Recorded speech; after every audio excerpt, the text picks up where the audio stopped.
परमचिल लीलात्तत्वव्रजः विद्यानद्युदयाचलो मितबलः शान्ताखिलैर्नोमलो दद्यान्नस्त्रिजगन्नतिं गुणमणि व्रातोज्ज्वलालङ्कृतिम्।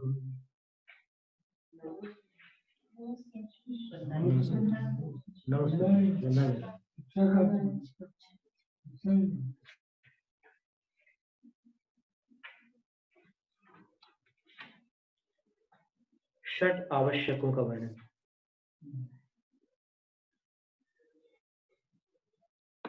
अवश्य कर्म आवश्यकम, ऐसी व्युत्पत्ति बताइए कि जो इंद्रियों के विषयों के कषायों के वश में नहीं है, ऐसे साधु की जो क्रिया होती है उसको आवश्यक क्रिया कहते हैं। आवश्यक का अर्थ यहाँ पर जरूरी नहीं है, अनिवार्य, जिसको लोक में जिसको आवश्यक कहा जाता है ना बोलचाल में, उससे भिन्न नहीं है। इसलिए गृहस्थों के जो षट कर्म बताए हैं, देव पूजा, गुरु उपास्य, स्वाध्याय, संयम, तप, दानं चेत गृहस्थानां षट कर्माणि दिने दिने, ये षट आवश्यक नहीं है। षट कर्माणि, 6 कर्तव्य हैं। आवश्यक तो जो अवश्य है उनके होते हैं। और ये कथन हम नियमसार ग्रंथ के आधार से कह रहे हैं। देखिए नियमसार ग्रंथ में आचार्य क्या कह रहे हैं।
जी क्या जी हाँ, उन्हें उसके ऊपर वाले लाइन पढ़ने, ऊपर वाला श्लोक पढ़ना। पर अभी हम नियमसार से आवश्यक की परिभाषा बताना चाह रहे हैं कि आवश्यक क्रिया किसको कहते हैं। ये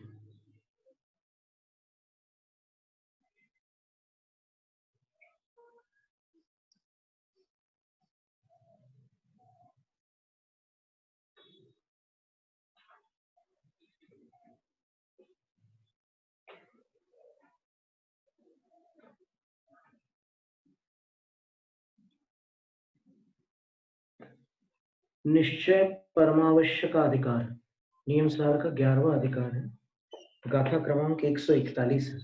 उसमें आवश्यक की परिभाषा दी। जो न हवदि अन्नवसु तस्य दुःखं भणन्ति आवासं कम विनाशन जोगो निवुदिमग्गोत्तिनि पिज्जुत्तो।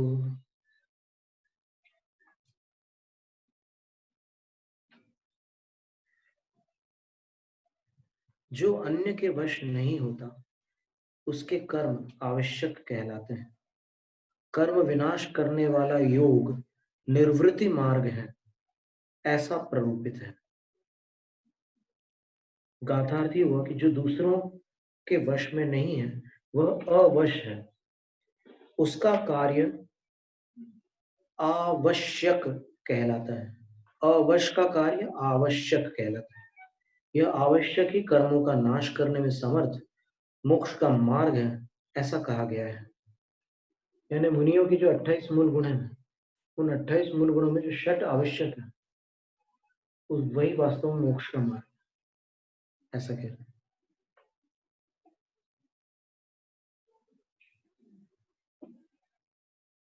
नवसो अवसो अवसकम वावस्यम तिबोधवा।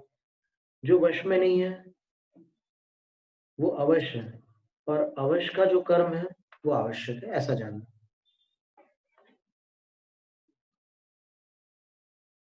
तो अब वश में नहीं है का अर्थ क्या लेना? विभावों के वश में नहीं है।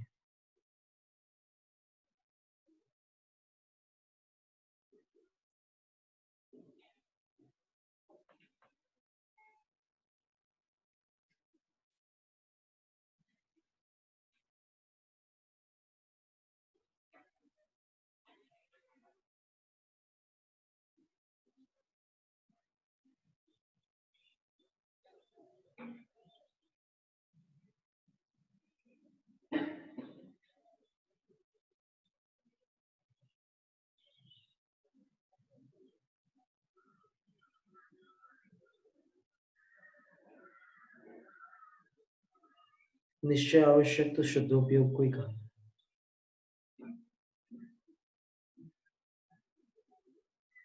आवासैण हीनु पब्बट्ठो होदि चरण दो समणो उवुत्त कमेण पुण्यो तमावासयम कुजा। आवश्यक से रहित श्रमण चारित्र से नीचे आ जाते हैं, इसलिए पूर्वोक्त क्रम से आवश्यक करनी चाहिए। आवासैण युक्तो समणो सुहूदि अंतरंगप्पा आवासय परिहीणो समणो सुहूदि बहिरप्पा। आवश्यकों से युक्त श्रवण अंतरात्मा होता है और आवश्यकों से रहित श्रवण बहिरात्मा होता है, इसलिए आवश्यक करनी चाहिए।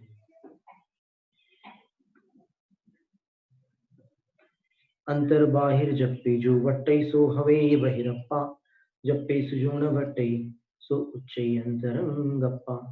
अब यहाँ पर फिर वो निश्चय वाली बात आचार्य कुंदकुंद स्वामी की शैली में कि जो अंतर बहिर जल्पों में वर्तते हैं, अर्थात जो पूर्णतः मौन नहीं रह पाते, वो भी कहीं कथनचित बहिरात्मा है, और जो पूर्ण मौन को धारण करते हैं वो वास्तव में अंतरात्मा है। ये ध्यानावस्था वाली बात होगी।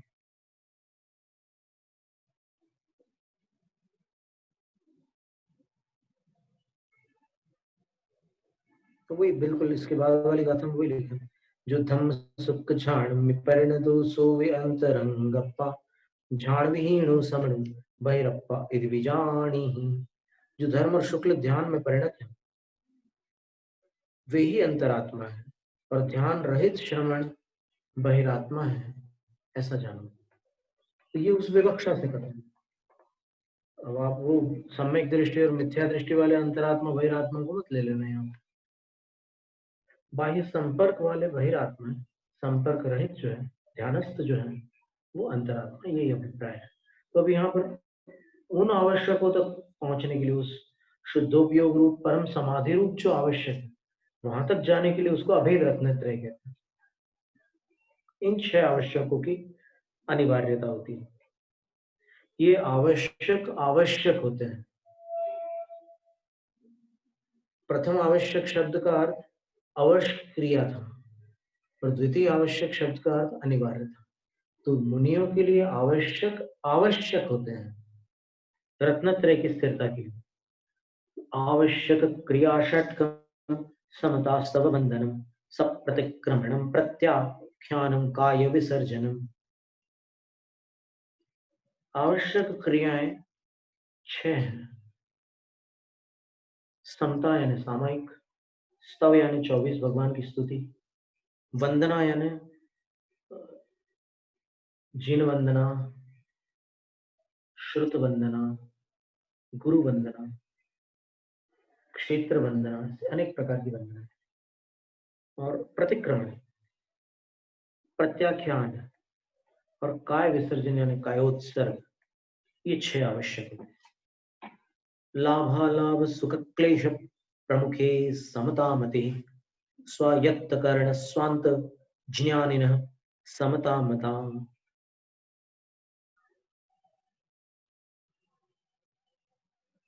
समता किसको कहते हैं, सामायिक किसको कहते हैं? तो कहते हैं कि लाभ, अलाभ, सुख, क्लेश आदि के प्रति समता मति रखना, समान बुद्धि रखना। और ऐसा कौन करेगा? तो बोले स्वायत्त कर्ण स्वांत ज्ञानिनः।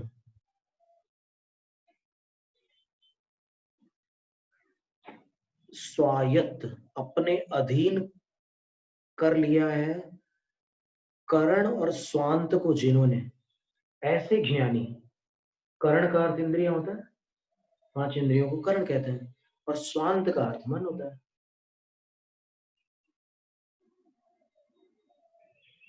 तो अपने अधीन कर लिया है इंद्रियों को और मन को जिन्होंने, ऐसे ज्ञानी जब लाभ, अलाभ, सुख, दुख आदि में समता बुद्धि रखते हैं, तो उस समता बुद्धि को समता मता, सामायिक माना गया है, उसको सामायिक कहते हैं। अपन चर्चाओं में कहते हैं ना कि महाराज सामायिक में बैठे हैं। वास्तव में महाराज सामायिक में न बैठते हैं न उठते हैं, वो 24 घंटे समता में रहते हैं। और वो जो 3 संध्याओं में ध्यान मुद्रा में बैठ करके जो क्रिया की जाती है, उसको श्रावक धर्म में तो सामायिक कहते हैं, लेकिन मुनि धर्म में उसको प्रतिमा योग कहते हैं, उसको त्रिकाल नियम भी कहते हैं।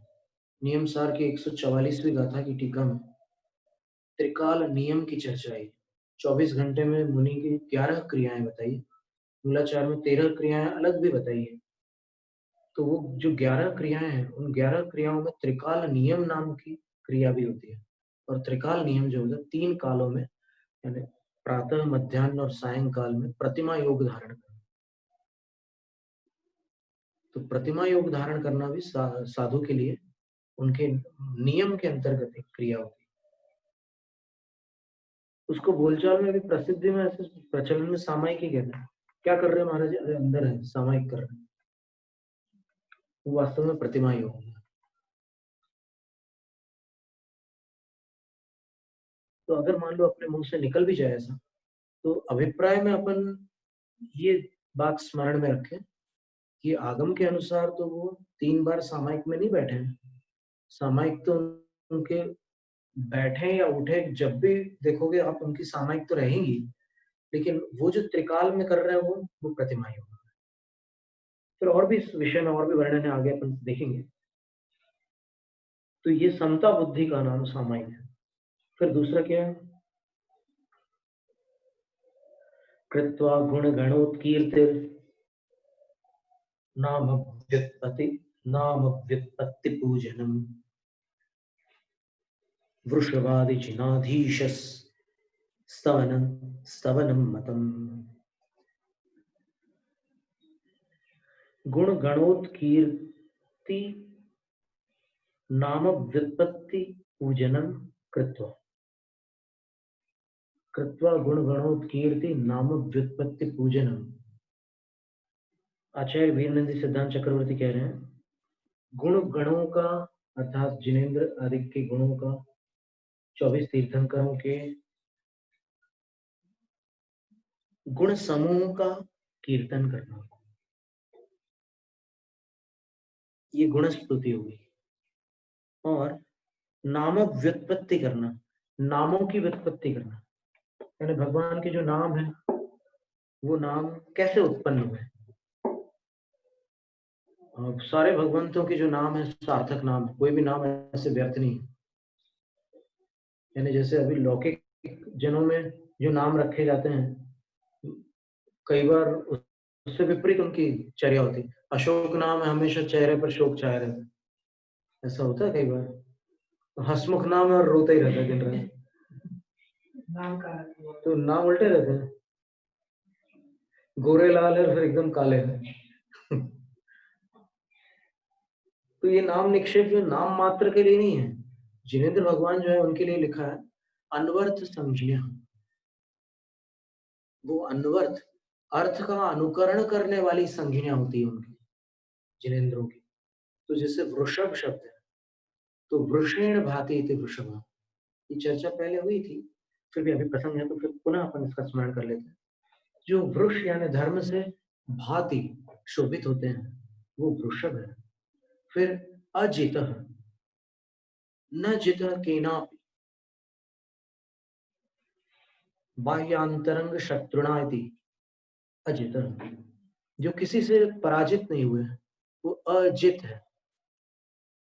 अजीत नहीं है, अजित है, जी में रस्व ई है। जो किसी से पराजित नहीं हुए वो अजित है, अंतरंग शत्रु से भी नहीं, बाहर बहिरंग शत्रु से भी नहीं, वो अजित है।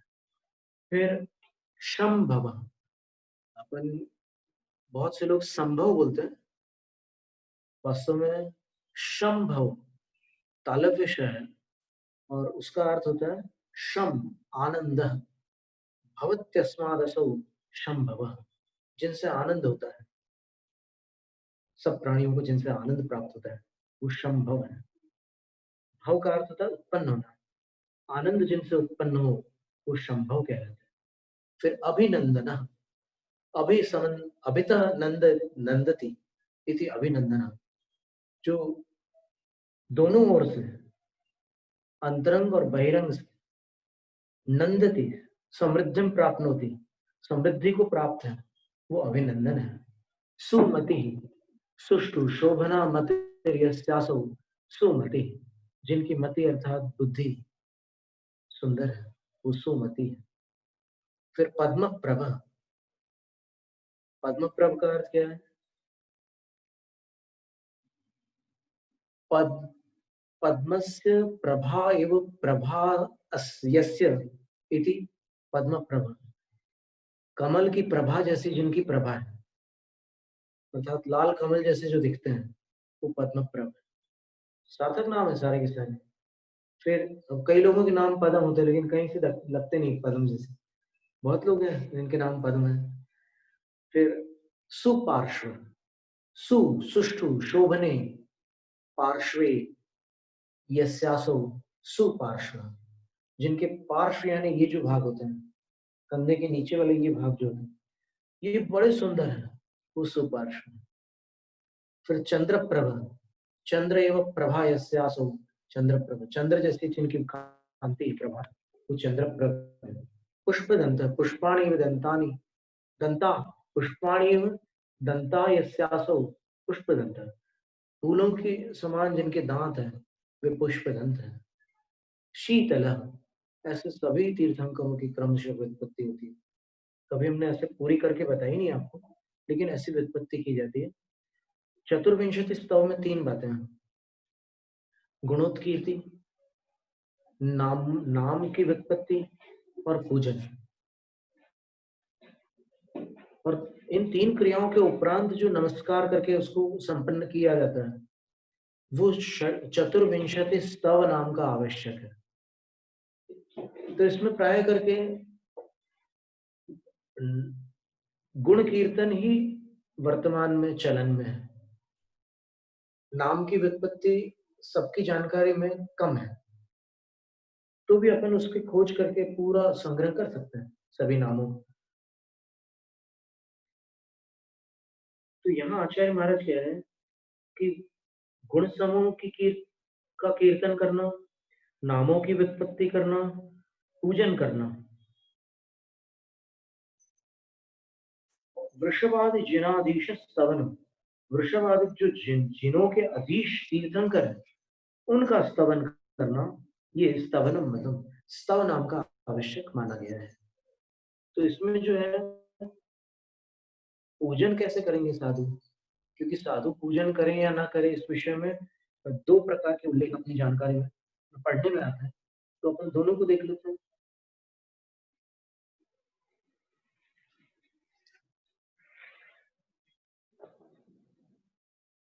जहां पर दो प्रकार की जानकारियां हो वहां कभी भी किसी एक जानकारी को अपन नकार नहीं सकते। वो आचार्यों ने जो बात कही है दोनों का संग्रह किया जाता है। मूलाचार ग्रंथ में भी ऐसा उल्लेख है कि जहां कहीं भी दो मत मिले तो मिथ्यात्व के डर से उनका दोनों का संग्रह करना, एक का आग्रह मत करना। मिथ्यात्व भयात ये शब्द लिखा है। देखिए ये तो मराठी में अनुवाद है इसका, पर कोई चिंता नहीं, संस्कृत तो मूल में ही है।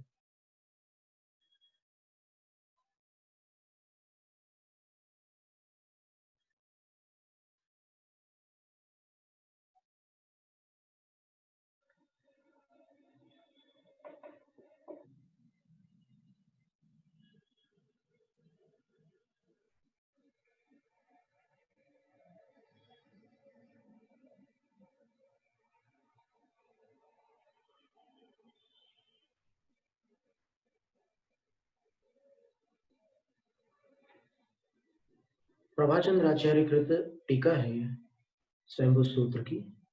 इसमें आचार्य महाराज ने उत्थानिका में लिखा है, ननु प्रश्न, प्रश्नकर्ता का प्रश्न है कि दधि दुग्ध गंध माल्यादिना भगवतः पूजा विधाने पापम उपार्जते लेशतः सावध्य सद्भावात् इत्याशंक्याः। दही दूध गंध और माला आदि के द्वारा भगवान की पूजा का अनुष्ठान करने पर पाप का उपार्जन हो जाता है, क्योंकि इन क्रियाओं में लेशतः सावध्य सद्भावात् कुछ अंशों में पाप का सद्भाव पाया जाता है। तो ऐसे अर्चना आदि करना कि नहीं करना, मूलाचार ग्रंथ में भी मुनियों के लिए अर्चना करने को लिखा है, और यहाँ आचार सार ग्रंथ में भी पूजनम लिखा है। अब पूजन का अर्थ अभी आप उतावली में कुछ अपने मन से मत निकालना। अभी जहां पर जो अपन पढ़ रहे हैं ना, आगम से आचार्यों को ही बताने दो जो भी है, नहीं तो अभी आप बोल दोगे कि ये नमस्कार करना भी पूजा, फलाना ठिकाना, सब ये सब बातें बढ़ाने की कोशिश मत कर। जो कथन आगम में है उसी पर ध्यान देते हैं। पूजा की परिभाषा क्या है वो अपन शास्त्रों से, आचार्यों से पूछते हैं, तभी अपना ज्ञान सही दिशा में जाएगा। देखिए, तो ऐसी शंका उठा करके फिर कह रहे हैं, पूज्यं जिनन्त्वार्चयतो जनस्य सावध्यलेशो वो पुण्यराशो दोषाय नालंकणिका विशस्य न दूषिका शीत शिवाम्बुराशो। आचार्य समंतभद्र स्वामी कहते हैं कि हे जिनेन्द्र, आप पूज्य हैं इसलिए आपकी पूजा तो रुक नहीं सकती, आपकी पूजा तो निश्चित होगी, लेकिन आपकी अर्चना करने वाला जो मनुष्य है उसको बहुत पुण्य समूह के बीच पूजा के द्रव्य संबंधी कुछ सावध्य का लेश अर्थात हिस्सा भी, अंश भी प्राप्त होगा। यानी जो द्रव्य संबंधी आरंभ है ना, उसमें उसको जीव विराधना संबंधी कर्म बंध होगा। वो संकल्प हिंसा से नहीं होगा, वो उस पूजा के आरंभ से होगा। आरंभ का अर्थ यहाँ पर तैयारी करने की जो प्रक्रिया होती है ना, द्रव्य वगैरह तैयार करना, उसको पूजा आरंभ कहते हैं। तो उससे उसको उतना दोष लगेगा, लेकिन आचार्य कहते हैं कि उतना दोष लगते हुए भी दोषाय नालम, वो दोष दोष उत्पन्न करने की शक्ति नहीं रखेगा। दोष होगा लेकिन उस दोष से उसको दोष नहीं होगा। यानी आगामी काल में जब वो पुण्य उदय में आएगा तो फिर वो दोष उसके लिए दोष उत्पन्न नहीं करेगा, हानि नहीं उत्पन्न करेगा। क्यों? तो उदाहरण दिया उन्होंने, शीत शिवाम्बु राशु,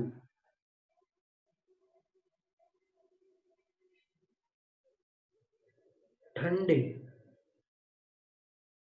समुद्र में, एकदम शीतल समुद्र है, उसमें अगर एक बूंद, एक कणिका विष की पड़ जाए और वो अंदर पानी की तरंगों में या फिर अंदर की जो जल प्रवाह होते हैं अंदर समुद्र के नीचे बड़े वेग से प्रवाहित होते हैं। तो कई स्थानों पर होता है, करंट्स बोलते हैं उसको अंग्रेजी में, ocean currents, under water currents बोलते हैं उसको।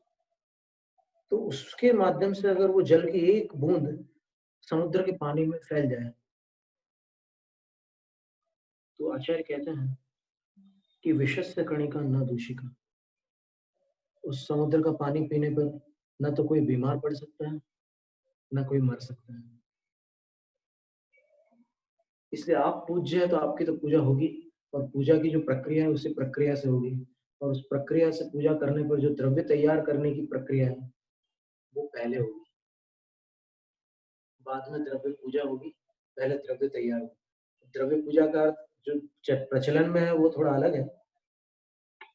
अभी हमने उसी अपेक्षा से कह दिया द्रव्य पूजा। द्रव्यों से पूजा को द्रव्य पूजा कहते हैं लोग, लेकिन अपन ने वसुनंदी श्रावकाचार्य में पढ़ा था कि पूज्य द्रव्य की पूजा का नाम द्रव्य पूजा है। और पूज्य द्रव्य चेतन अचेतन जो भी है, प्रतिमा जो है वह चेतन पूज्य द्रव्य है, और साक्षात भगवान जो परमेश्वरी है वो चेतन पूज्य द्रव्य है, ऐसा वो द्रव्य पूजा है। तो ये एक बात कही। फिर इसके बाद देखिए क्या बात कह रहे हैं, ननु, अब ये महत्व की बात है। यहाँ पर पूजा की बात मुनियों के लिए कही चतुर्विंशति स्तव में, और यहाँ आचार्य कह रहे हैं ननु, शंकाकार शंका कर रहे हैं कि मुनीनाम पुष्पादि परिग्रह संभवात, मुनियों के लिए पुष्प आदिकों का ग्रहण करना संभव नहीं है। कथम भगवती पूजा इत्याशंक्या, तो फिर वो भगवान जिनेन्द्र के विषय में ये पूजा की क्रिया कैसे कर पाएंगे? मुनि महाराज पूजा कैसे करेंगे जब वो फूल वगैरह ग्रहण नहीं करेंगे, तो फिर पूजा कैसे करेंगे? तो इसका उत्तर आचार्य सनदभद्र स्वामी ने दिया है, यद्वस्तु बाह्यं गुणदोष सूते निमित्तमभ्यन्तरमूल हेतुः अध्यात्मवृत्तस्य तदंगभूतमभ्यन्तरं केवलमप्यलन्ति। यद इत्यादि पुष्पादिकम, जो बाह्य वस्तु है पुष्प आदिक, वो गुणदोष सूते निमित्तम, गुण अथवा दोष को उत्पन्न करने में निमित्त मात्र है। आप भक्ति भाव से वो कर रहे हैं तो फिर गुणों की उत्पत्ति होती है, अगर द्वेष भाव से करो तो फिर दोष की भी उत्पत्ति हो जाती है। जैसे किसी ने किसी को फूल चढ़ाने के लिए कहा और उसने ऐसे ही खराब वाले फूल लेकर के ऐसे फेंक दिए, तो उसके भावों से उसको वो वस्तु पाप बंध का कारण बन जाएगी। तो यद बाह्य वस्तु, जो बाह्य वस्तु पुष्पादिक है, कथम भूतम निमित्तम, निमित्त होती है वो, कस्या किसकी निमित्त होती है? गुण पुण्यम दोष पापम तयो सूति प्रसूति उत्पत्ति तस्या, गुण और दोष की उत्पत्ति में निमित्त होते हैं। तदंग भूतम तद वस्तु बाह्यम पुष्पादिकम अंगभूतम सहकारी कारण भूतम कस्य अभ्यंतर मूल हेतु, वो वास्तव में अंतरंग में जो मूल हेतु है, मूल हेतु का अर्थ उपादान कारण और सहकारी हेतु का अर्थ निमित्त कारण। दो प्रकार के हेतु, हेतु का अर्थ कारण होता है, तो अंतरंग कारण को मूल हेतु कहा, उपादान कारण, और बाह्य कारण को निमित्त कारण कहा। तो उसके लिए वो सहकारी होता है, अंगभूत होता है। बाह्य वस्तु जो है अंतरंग भावों में सहायक होती है, और सहायक होती है तो उसमें भी कुछ ऐसे नियम है। ऐसा नहीं है कि कोई भी वस्तु आप कुछ भी बोलकर चढ़ाओगे तो वैसे भाव बन जाएंगे, ऐसा नहीं होता है। जैसे आप परवल खा रहे हैं तो लौकी का स्वाद नहीं आ सकता। लौकी खा रहे हो और आप ये आंख बंद करके कल्पना करो कि मैं टमाटर खा रहा हूँ, तो आएगा क्या मुंह में टमाटर का स्वाद? कभी नहीं हो सकता ऐसा। वो प्रतिनियत है।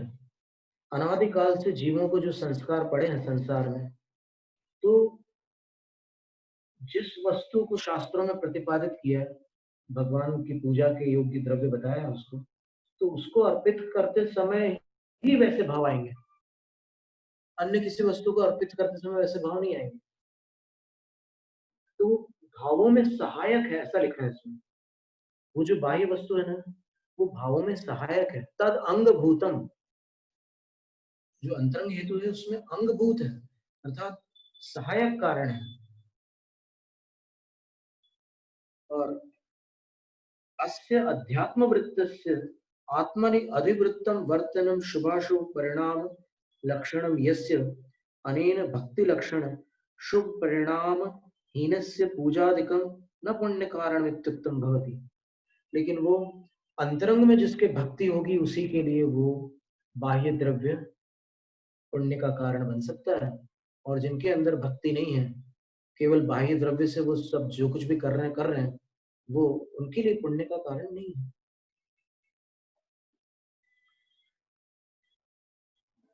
तथा इसलिए अभ्यंतरम केवलमपि अलंते,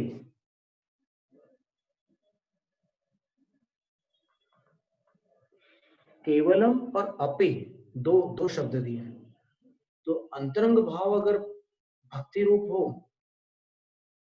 तो बिना बाह्य द्रव्य के भी, और अपि का अर्थ बाह्य द्रव्य के साथ भी, दोनों प्रकार से वो भक्ति का परिणाम जो है वो पुण्य का कारण बन जाता है। तो फिर जो साधु पुष्प आदि ग्रहण नहीं कर पाते, तो वो भक्ति के माध्यम से पुण्यार्जन भी कर सकते हैं, और पुण्यार्जन के साथ में कर्मों की निर्जरा भी कर सकते हैं, पापों की। क्योंकि जब भी अपन भगवान की भक्ति करते हैं तो मात्र पुण्य का अर्जन नहीं होता, पापों की निर्जरा भी साथ में होती है। ये बात कही है यहाँ पर।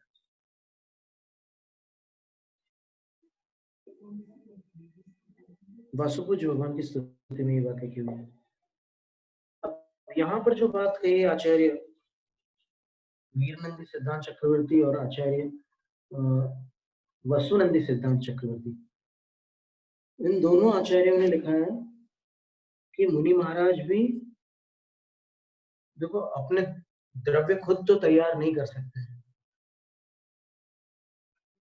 वो बगीचे से फूल वगैरह तोड़ करके तो नहीं लाएंगे साधु।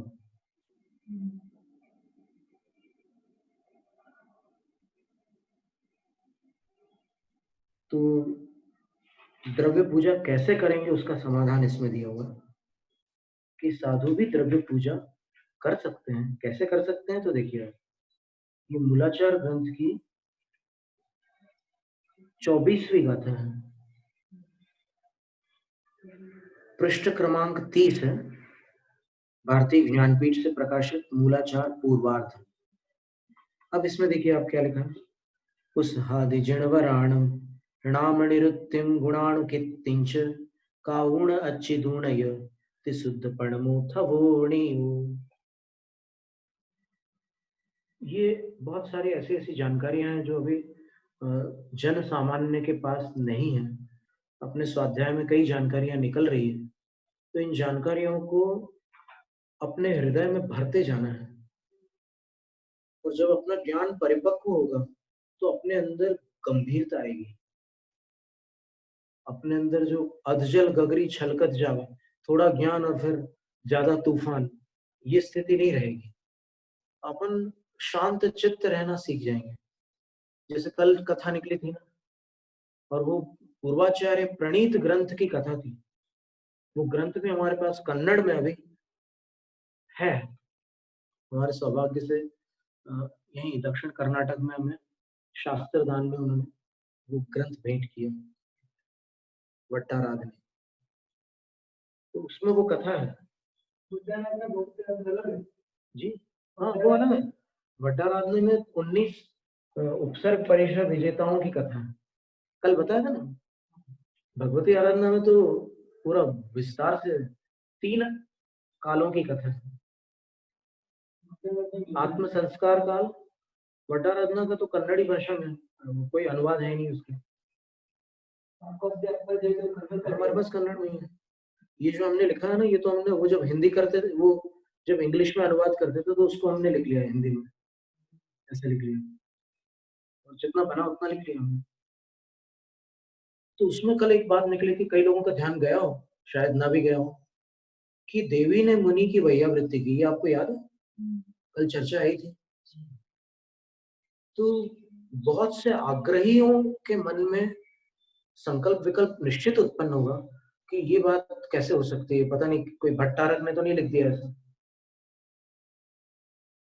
अपन बहुत सावधानी रखते हैं, कभी भी अपने किसी भी वचन से आगम के किसी वचन की आसाधना ना हो जाए, क्योंकि मूलाचार्यों ने बताया है कि जो 33 प्रकार की आसाधनाओं को करते हैं वो भले ही मुनि हो, उनकी संलेखना नहीं हो सकती। 33 प्रकार की आसाधना करने वालों की संलेखना नहीं होती, उनका समाधि मरण नहीं होता। असमाहिम असमाहिणा मरन्ते भवन्ति तथैव तथैव, ऐसे कुछ गाथा आती है कि समाधि पूर्वक मरते हैं, 33 आसाधना करके असमाधि पूर्वक मरते हैं और फिर उसी संसार में भटकते रहते हैं जन्म जन्मांतरों तक। इसलिए अपन अपने पूर्वाग्रह को भूल जाओ अभी, ये बहुत गंभीर बात है, बड़े बड़े आचार्यों की वाणी है ये। 33 आसाधना प्रतिक्रमण में आती है ना, 33 अच्छासना बढ़िया। तो आगम के एक अक्षर के प्रति भी अनादर नहीं करना है, ये उसका सार है। सप्त तच्च नौ पयत था, ऐसी गाता है ना, 7 तत्व 9 पदार्थ 6 द्रव्य पंचास्तिकाय, ऐसे सब मिलाकर वो 27 हो गए।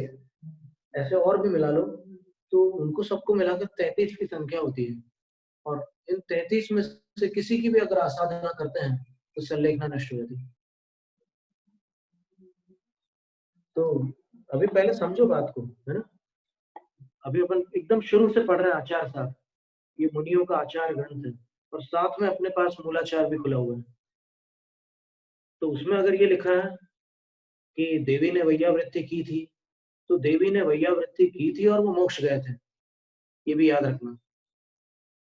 जो अपने अंदर शील के विषय में नाना प्रकार की भ्रांतियां भर दी गई है, और भ्रांतियां उन लोगों ने भरी है जिनके पास शील नहीं है अथवा जिनका शील दूषित है। ये कठोर वचन हमें बोलने पड़ रहे हैं, क्योंकि उनने शील को समझा ही नहीं है जो आगम में बताया हुआ शील है। आप स्त्री शब्द भी नहीं बोल सकते अगर आप शीलवान है तो, आपको माता बहन और पुत्री ही बोलना पड़ेगा।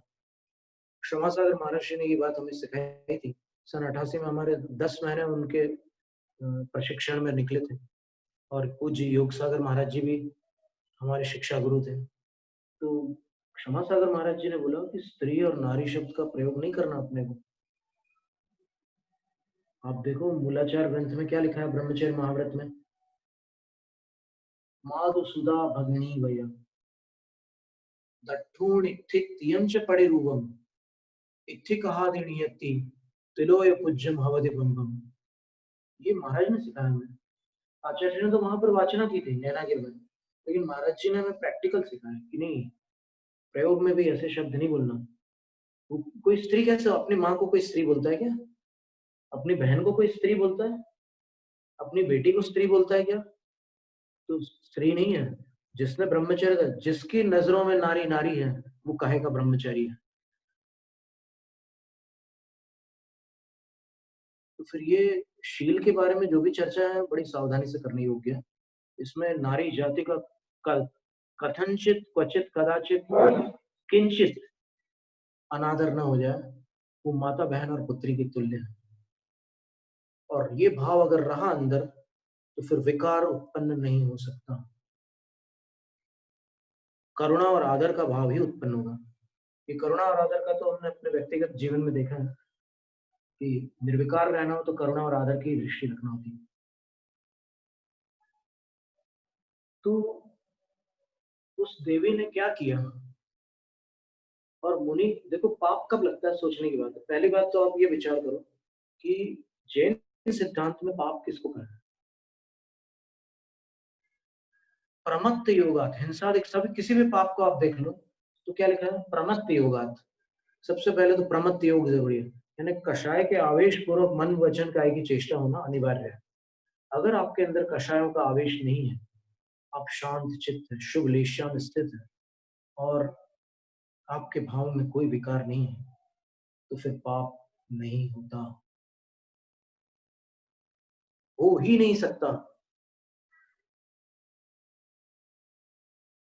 18,000 जो शील बताए गए हैं, उनके रहस्य में जाकर के देखोगे तो समझ में आएगा कि क्या अभिप्राय है वहां पे। जैसे आपने इतना सुन लिया कि स्त्री के द्वारा छुई हुई कोई वस्तु अगर आप छू लेते हो तो आपका ब्रह्मचर्य दूषित होता है, पर आपने इससे आगे विचार नहीं किया। इससे आगे क्या विचार होगा, करके देखो जरा। स्त्री द्वारा स्पर्शित वस्तु को छूने से अपना ब्रह्मचर्य अगर दूषित हो जाए तो फिर वातावरण में जो वायु है, क्या वह वायु स्त्रियों के श्वासोच्छ्वास से मिश्रित नहीं है? तो आपको हर सांस में कुशील का दोष लगेगा कि नहीं लगेगा? ये बात समझने की है। अभी इसमें आने वाले हैं 18,000 शील। आप सब्र रखिएगा और शांति से श्रद्धा से सुनिएगा। बहुत अद्भुत विषय है ये। मुनियों का जीवन कैसा होता है, मूलाचार कैसा होता है, मुनियों का आचरण कैसा होता है, पूरा वर्णन है। अभी षडावश्यक की चर्चा चल रही है। षडावश्यक में स्तवन नाम का आवश्यक चल रहा है, 24 भगवान की स्तुति। तो 24 भगवान की स्तुति में सबसे पहले उनके नामों की उत्पत्ति बताई, फिर उनके गुणों के समूह की का कीर्तन बताया, फिर उनकी पूजा बता रहे हैं। तो पूजा को लेकर अपन ने एक चर्चा पढ़ी कि मुनि वगैरह जो मुनि महाराज जो है वो पूजा का आरंभ कर नहीं सकते, करा भी नहीं सकते। दूसरी बात क्या कही, करा भी नहीं सकते, क्योंकि कराने पर उनके लिए प्रायश्चित होता है। पूजा का आरंभ करवाने पर प्रायश्चित होता है मुनि के लिए। प्राकृत गाथाओं में लिखा हुआ है कि अगर मुनि पूजा का आरंभ करवा ले किसी से तो फिर उनके लिए प्रायश्चित। तो न कर सकते हैं न करवा सकते हैं आरंभ, लेकिन पूजा कर सकते हैं, ये लिखा है यहाँ इस श्लोक में। पर पूजा कैसे करेंगे बिना द्रव्यों के? बिना द्रव्यों के पूजा होती है क्या? तो उसमें बताया कि हाँ 6 प्रकार की पूजा है। तो उनमें जो ध्यानात्मक पूजा है, पिंडस्थ ध्यान आदि जो बताए, कुछ जाप्य भी बताई, और फिर स्तोत्र पाठ भी बताया। अपन स्मरण हो आपको वसुनिधि श्रवकाचार्य में भाव पूजा के अंतर्गत ये सारी पूजाएं बताई। पर यहाँ पर आचार्य महाराज भाव पूजा की चर्चा नहीं कर रहे हैं, यहाँ पर द्रव्य पूजा की बात आ रही है। क्योंकि अर्चना की जो परिभाषा दी है, वो अर्चना की परिभाषा ये है कि चरु बलि पुष्प दीव धूप फलादि सग भक्ति पगासो अर्चना नाम। नैवेद्य खीर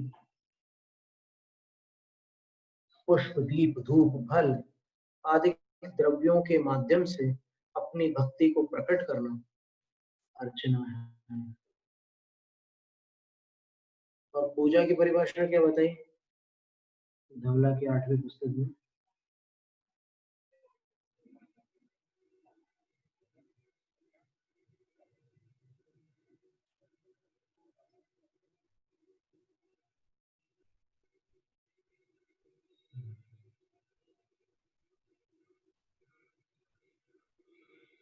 देखिए सबसे पहले अर्चना की परिभाषा बताई, पृष्ठ क्रमांक 92, धवला पुस्तक 8।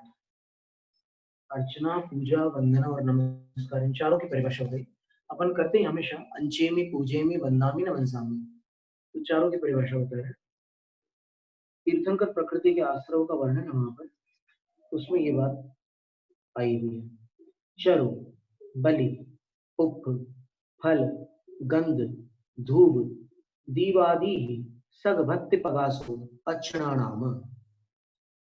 चरु बलि, बलि यानी नैवेद्य, चरु यानी स्पेशल खीर होती है, पुष्प, पुष्प का अर्थ तो पता ही है सबको।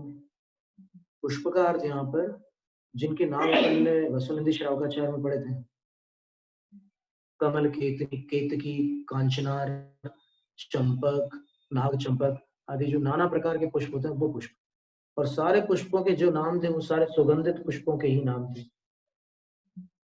असुगंधित पुष्पों का कहीं भी वर्णन नहीं मिला। भगवान की अर्चना के लिए सुगंध रहित पुष्पों से अर्चना करने का कहीं भी उल्लेख नहीं मिलता।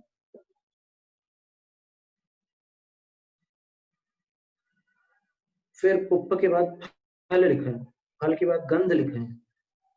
गंध का अर्थ होता है वही चंदन केसर वगैरह से जो एक उपटन तैयार किया जाता है, अनुलेपन, वो धूप जिसको अग्नि में डाल करके धुआं किया जाता है, वो धूप। फिर दीप, दीप का अर्थ है दीपक, और दीपक का अर्थ कोई बाती वाला जो दीपक होता है वो, ना टॉर्च वाला और ना कोई और कृत्रिम दीपक। जो असली दीपक है वो दीपक। आदि ही, और आदि शब्द से और भी जो भी द्रव्य है, इनके माध्यम से सग भक्ति पगासो अर्चना नाम, अपनी भक्ति को प्रकाशित करने का नाम अर्चना है। ये अर्चना की परिभाषा जय धवला ग्रंथ की पहली पुस्तक में है, 8वीं पुस्तक, धवला की 8वीं पुस्तक में। जय धवला में दूसरा विषय था। धवला की 8वीं पुस्तक में तीर्थंकर प्रकृति बंध का जो 16 कारण भावना है ना, उनके वर्णन में ये चर्चा है। फिर इसके बाद पूजा की क्या परिभाषा है, तो आचार्य कहते हैं एदा ही सह, इन विभिन्न प्रकार की अर्चनाओं के साथ। देखो पूजा जो है अर्चना से बड़ी वस्तु है। बोलचाल में अपन पूजा अर्चना एक ही कहते हैं, लेकिन अभी अर्चना की परिभाषा अपन ने देखी कि द्रव्य चढ़ाकर अपने भक्ति को प्रकट करना अर्चना है। पूजा क्या है, एदा ही सह, इन अर्चनाओं के साथ ऐन्द्रध्वज, ऐन्द्रध्वज, कप रुख, कल्पद्रुम, महामह, बड़े बड़े अनुष्ठान पूजन, सप्पदो भद्रादि, सर्वतो भद्रादि, महिमा विहार, महोत्सव के साथ जो पूजा अर्चना की जाती है, यानी छोटी अर्चना जो है वो तो अर्चना है, बड़ी अर्चना जो होती है उसको पूजा कहते हैं। मांडना बना बना करके जो की जाती है उसका नाम पूजा, नाम उसका नाम पूजा है। और तुम निट्ठवे अट्टकम्मो केवल नाणेन दिट्ट सब्बट्ठो धम धम्मुमुह सिट्ठ गोट्टिये पुट्ठा भयदानो सिट्ठ परिवालो दुट्ट निग्रह करो देवत्ती प्रशंसा वंदना। क्या सुंदर परिभाषा दी वंदना की। वंदना की परिभाषा ये दी, भगवान जिनेंद्र की वंदना बता रहे कि आप 8 कर्मों को निपटा चुके हैं, निष्ठा भी निपटा चुके हैं। आप केवल नाणेन दिट्ठ सब्बट्टो, केवल एक ज्ञान के द्वारा सर्व पदार्थों को देख चुके हैं। आप धम्ममुह सिट्ठ गोट्ठिये पुट्ठा भयदान, आप धर्म के अभिमुख शिष्ट जनों के समूह के प्रति पीछे से अभय दान दे जाते हैं। उनको पता भी नहीं चलता कि आपने क्या कमाल कर दिया। यानी जिनेंद्र भगवान से कह रहे हैं कि जिनेंद्र भगवान इतने महान दाता है कि वो जो भगवान की भक्ति करता है उसको पता भी नहीं चलता कि मेरा काम कैसे हो गया। और काम करने वाले भगवान होते हैं, दाता बता रहे हैं। और कैसे हैं, तो बोले कि सिट्ठ परिवारों, जो शिष्ट जन है, सज्जन है, उनके रक्षक है। और कैसे हैं, दुष्ट निग्रह करो, दुष्टों का निग्रह करने वाले भी हैं। बहुत अद्भुत स्तुति है। अपन वीतराग बोलकर छुट्टी पा लेते हैं ना भगवान के बारे में। यहाँ पर ये वर्णन है वीतराग का, ये जिनेंद्र भगवान का ही वर्णन चल रहा है। दुष्टों का निग्रह कर डालते हैं। और देवत्ती, इसलिए आप देव हैं। इस तरह की प्रशंसा करने का नाम वंदना है। और पंचे मुट्ठी जिणिंद चरणेषु निवदनम, नमन, नमस्कार किसको कहते हैं, पंचांग पूर्वक जिनेंद्र के चरणों में गिर पड़ना नमस्कार। जिनेंद्र के चरणों में गिर पड़ना नमस्कार। तो इसमें चरण स्पर्श का निषेध नहीं होता। भगवान जिनेंद्र का समोसरण में भी चरण स्पर्श हो सकता है और स्थापना निक्षेप में भी चरण स्पर्श में कोई आपत्ति नहीं आती, क्योंकि चरणों में गिर पड़ने का नाम नमस्कार कह रहे हैं वो। ऐसे दूर से हाथ जोड़ने का नाम थोड़ी नमस्कार कह रहे हैं। नमस्ते नहीं है, नमोस्तु है, बहुत अंतर है।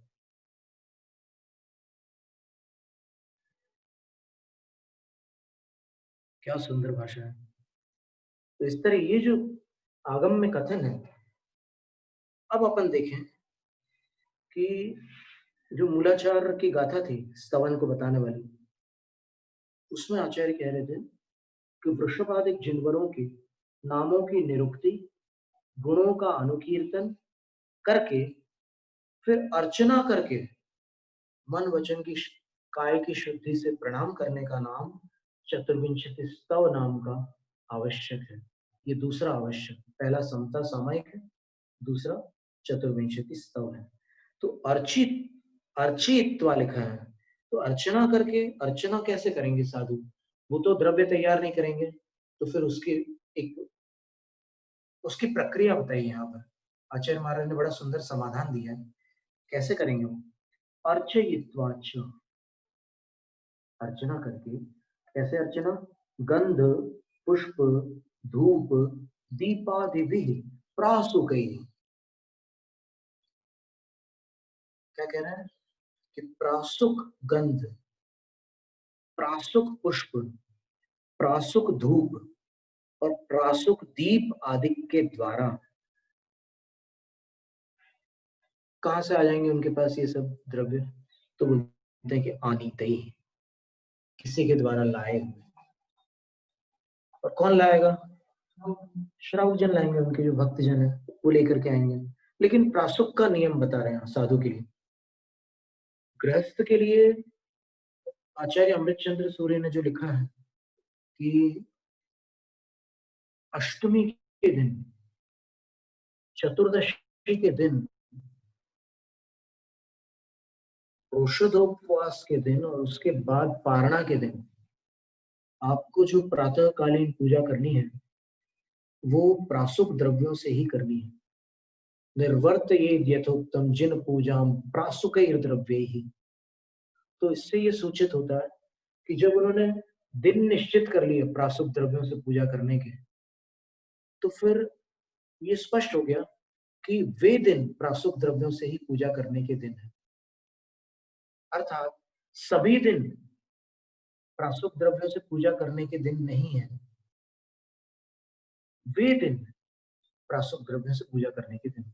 क्योंकि एक तो उपवास का दिन है वो, और दूसरे दिन पारणा का दिन है। अभी आप उपवास आपका निष्ठापित नहीं हुआ है, तो आप प्रासुक द्रव्यों से पूजा करिए। ये प्रोषद उपवास शिक्षा व्रत के अंतर्गत कहा है उन्होंने। जो अविरत है उनके लिए तो कोई इसका प्रतिबंध है ही नहीं, लेकिन ये जो शिक्षा व्रती है उनके लिए ये कथन है।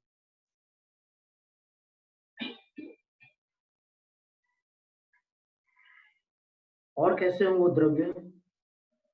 दिव्य रूपेश दिव्य, मनोहर रूप वाले हो। अतएव मनोहर, यानी वो द्रव्य दिखने में मनोहर हो।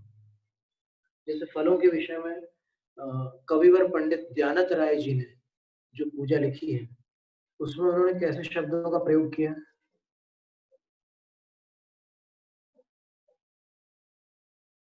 प्रथम देव वाली जो पूजा है उसमें फल वाली पंक्ति बोली है, लोचन सुरसना घ्राण उर उत्साह के करतार,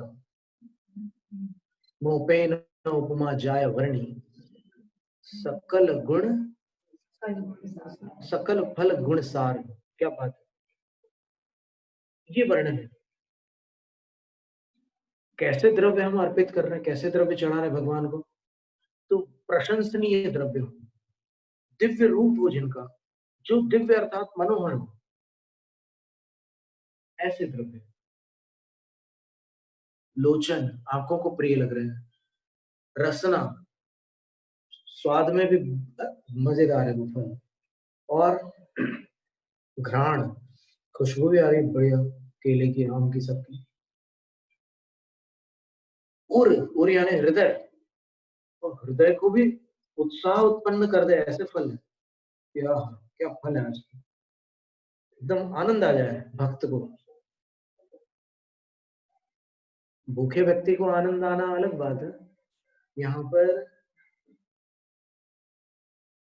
देखो, खाने में हीरो, चढ़ाने में जीरो नहीं बनना। समझ में आ रही बात? महाराष्ट्र के लोगों के मुख से हमने सुनी थी बात। आपको भगवान की भक्ति करना है तो चढ़ाने में हीरो बनो, खाने में भले जीरो हो जाओ।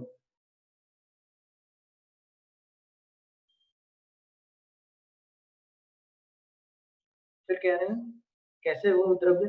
निराकृत मल पटल सुगंधी है, शोधे हुए हो, निराकृत मल पटल, उसमें मलिनता ना हो, वो सब साफ स्वच्छ किए हुए द्रव्य हो, और सुगंधी, सुगंधित भी हो। दिव्य रूप का अर्थ आंखों से मनोहर लग रहे हो, दिव्य का अर्थ अन्य इंद्रियों से मनोहर लग रहे हो, और सुगंधित का अर्थ नासिका को भी मनोहर लग रहे हो। कितने विशेषण दे रहे हैं द्रव्यों के। और इन द्रव्यों से चतुर्विंशति तीर्थकर पद युगलानाम अर्चनम कृत्वा, 24 तीर्थंकरों के चरण युगल की अर्चना करके, अन्य से अश्रुतात्वात् तेषामेव ग्रहण। अब सबकी अर्चना नहीं करेंगे साधु, साधु 24 तीर्थंकरों के चरणों की अर्चना करेंगे, इसलिए इन्हीं को यहाँ पर ग्रहण करना। और ऐसा करके त्रिशुद्ध प्रणाम, 3 शुद्धि पूर्वक प्रणाम करने का नाम, मन वचन काय की शुद्धि पूर्वक प्रणाम करना, स्तुति करना, इसका नाम चतुर्विंशति स्तव नाम का मुनियों का मूल गुण है। क्या कहा? मूल गुण है।